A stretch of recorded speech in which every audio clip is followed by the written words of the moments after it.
Father, Son, and Holy Ghost, I want you to raise your hand.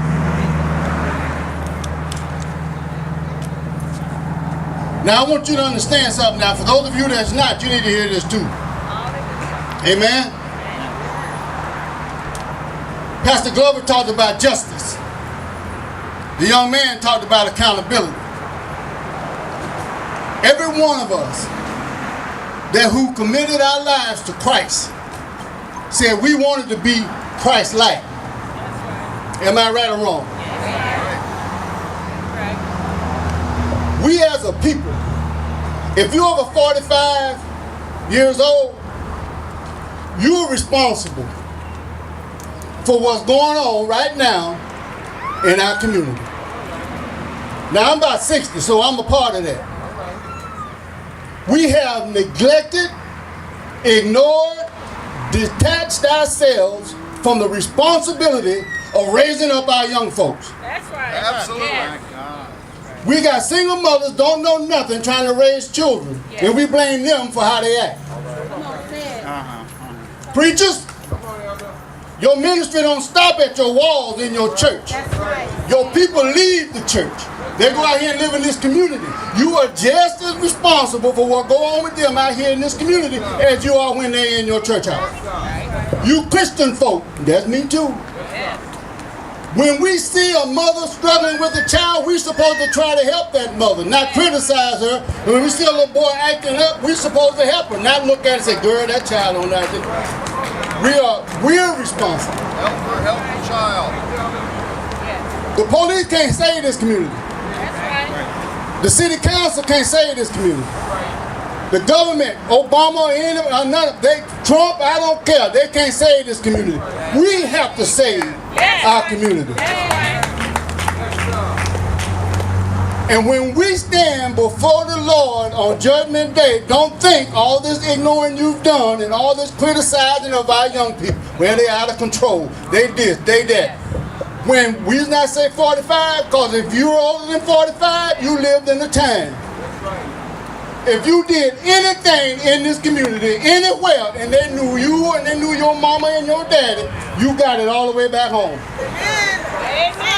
Today we turn our back. We don't want to get involved. We've allowed the government and everybody else to dictate how we raise our children and how we raise and live in our community. That's right. To me, it's a cop-out. That's right. It's a cop-out. Because if you follow Christ, you got his law. You got his rules, his principles to follow, not man's. You can't pick and choose when you want to be saved. Amen. You can't pick and choose when you want to be a minister or an elder or a pastor or a preacher. You either is or you ain't. That's it. So when I hadn't even heard about what happened. I got my phone just buzzing. My family from Alabama, Chicago, all of them texting me, y'all all right? Before I knew what happened. But that's commonplace now. It's happening all over this country in our communities. It's so bad in some cities they don't even talk about it no more. This is an epidemic. Because I'm talking about black folks. I ain't talking about nobody else. We're tribal. We're tribal. What does that mean? It takes all of us to raise us. You send one of our boys to school with some folk, they can talk to them all day long, they ain't gonna hear a word. They need us to tell them. You go in there, you obey your, like, if you're over 45, you remember that, right? Your mama said, boy, girl, you better go in there and get your lesson. If I don't, let them folk call me from my job and come out there and see about you. Now look at them. And not only did your mama have that belief, your teacher, the principal, Mr. George down the street, the lady on the corner, if they see you, boy, what you doing over there? That's right. Watch it.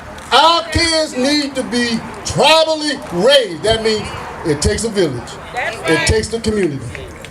And it's our fault. It ain't nobody, it ain't these young folks' fault. They don't know nothing. You haven't taught them. We haven't taught them a darn thing.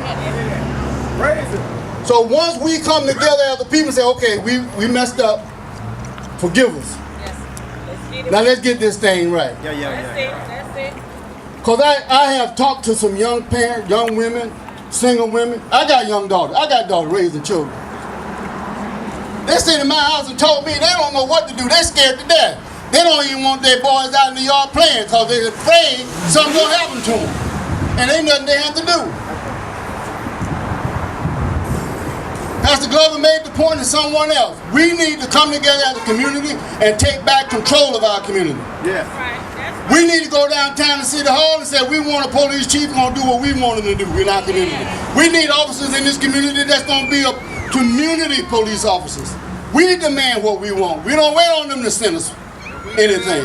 We as citizens do the same. You got the schools, the teachers. If your son and daughter flunking, I want to know why all of a sudden all our schools around here are F schools. That's what I'm talking It about. wasn't like that 5 years ago, 6 years ago. Now, if you're a parent, a grandparent, a pastor, Show up. minister, elder, that should concern you. That's right. You ain't got to have no kids in school, but they in your church. That's right. Show up. That's right. What kind of life they gonna have if they all flunking out? These things are important. Watching Empire and Power, and I watch them too. But let me explain the difference. I record them, cause I'm too busy to be watching them when they on. So I catch them a week down the road or 2 weeks down the road. Cause I'm out here working and fighting for this community. Amen. I'm out here trying to help make sure you have a better life. And I don't get paid for it either. Just like that brother said right there, he do it for free, I do too. I don't get paid to do it. Why am I telling you this? Because you should be doing the same thing. Then we can stop this killing because these young people have a reason to get up in the morning. They have value. They have something to look forward to. The only reason you ain't not killing nobody is because you got a reason to get up in the morning. You have value in yourself. You see a future for yourself. These kids don't see nothing.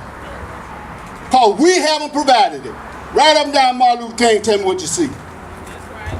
That's right. Thank you.